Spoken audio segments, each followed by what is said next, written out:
Did you like The Finer Things? More than I reckon you. Oh, I like Drinking. I really like Drinking. Yeah, that's a great song. The Finer Things. We had much better songs. Okay. Listen to this. This compilation album. Yeah, you were telling me about that. Yeah, it'll be on Bandcamp, maybe later today. I think. Oh, okay. I'm going to make it available to buy, and there's songs on there that are much better. Okay. Than. Did you like the video clip for I Write the News? Yeah, some of it. And was that also filmed in Werribee? Yes. Like outside in a farm, an old house. A farm. Yeah, there were just some things in it.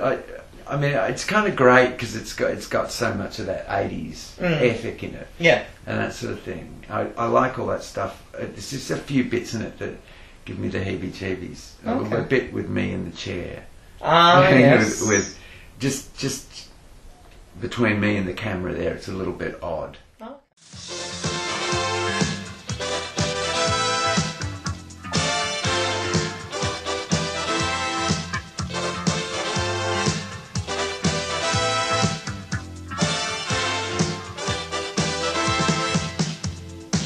I write the news.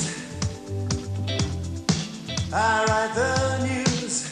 As sad as it may seem. Oh, well, one night glass and one night glycerine. And as the days go by, stalling every minute of my time to sit beside the breathing wine.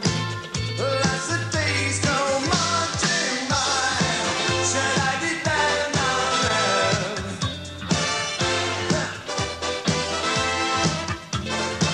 Should I depend on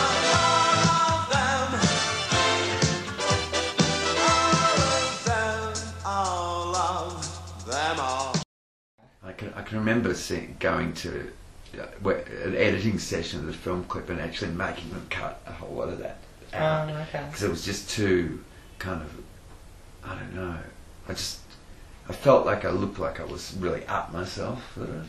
Okay, I didn't come across that way in the video, I reckon. But now you were telling me before I was going to get onto this. The Drink video wasn't played much because it was bad. From memory, because of those, they were burning scarecrows in a field. Yeah. And it was based on, I can't remember the story, but there's this area down by the Yarra where there was this young girl who'd had this other life. She was just a suburban girl. Maybe there was some tragedy in her family, but she, just used to jump over the fence, and she would go into this bushland around there, and she built all these scarecrows, which were like friends to her. She used to have like tea parties there, and they all had names, and this was like Alice in Wonderland or something.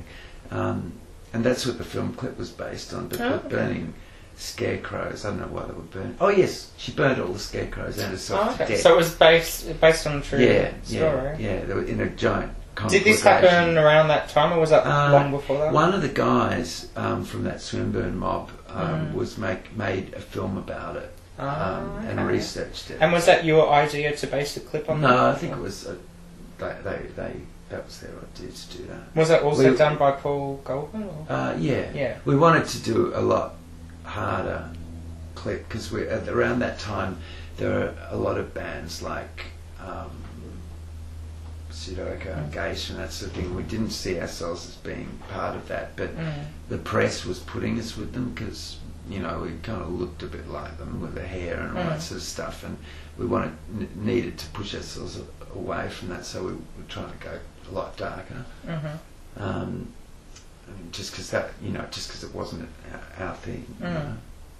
Okay. Sometimes I can't help remembering my head wrapped a skin which wrapped everything. Hotel clothes. She takes a suitcase and goes, and through the night it rages.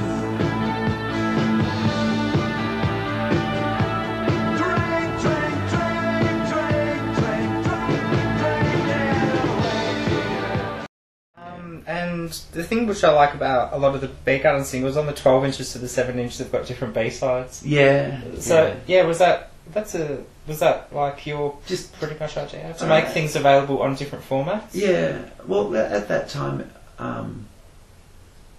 it because was the time of the 12-inch single. Yeah, no, but because a lot of bands actually had this, who released 7 inches and 12 inch had kind of the same B-sides, but I liked with Beargarden you had like different B-sides for both 12 inches and 7 inches. Yeah. We had always had a lot of material. A lot of material, yeah. Yeah, and it just makes a more interesting product, I suppose. Now, in '86, Dogs in Space came out. Obviously, Michael Hutchence played you in the film. Yeah. I've had this interview many times. How did you feel about Richard wanting to use your story and kind of going backwards when that kind of period of your life was kind of different? I heard about it from a guy called Nick Needles, who actually was in the movie. He played the part that was based on Mick Lewis, who was the Ears guitarist. He is the Ears guitarist. And I was in Sydney. I think I must have been there with something to do with Beargarden at that time, maybe. I ran into him in the Cross, and he said, Richard's making a film about you, and I thought it was bullshit.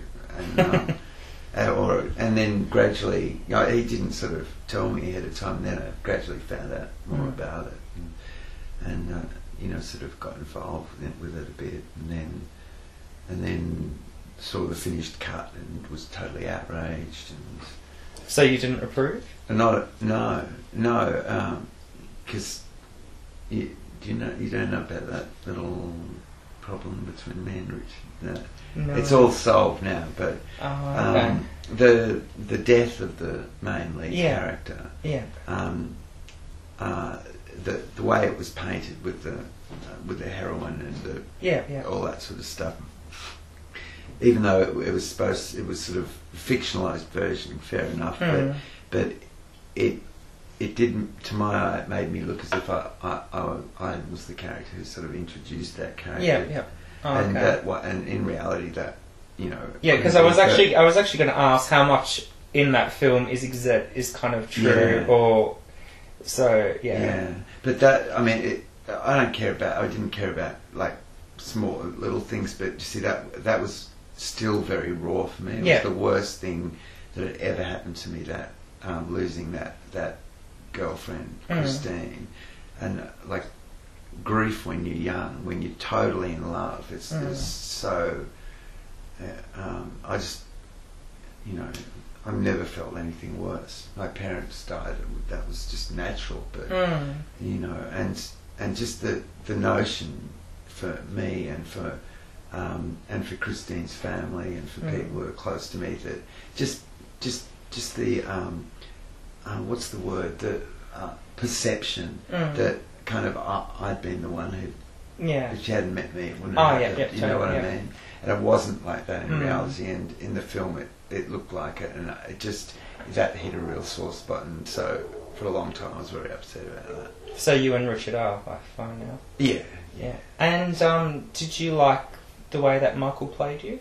I was extremely flattered that like this big rock stars playing me. Because there's a scene where you're in a room and you're actually sitting there. Yeah, we did that.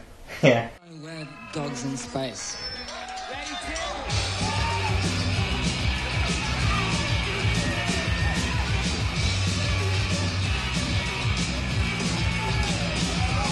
Long ago when I was not much younger than today, Daddy used to take me there to watch him as he played. Of course do you remember? Of course you do. Of course when I was young I didn't envy you. What it means is woo-wee. Now the days have turned to years. Little man, I bought myself a set of clubs and I tried the best I can.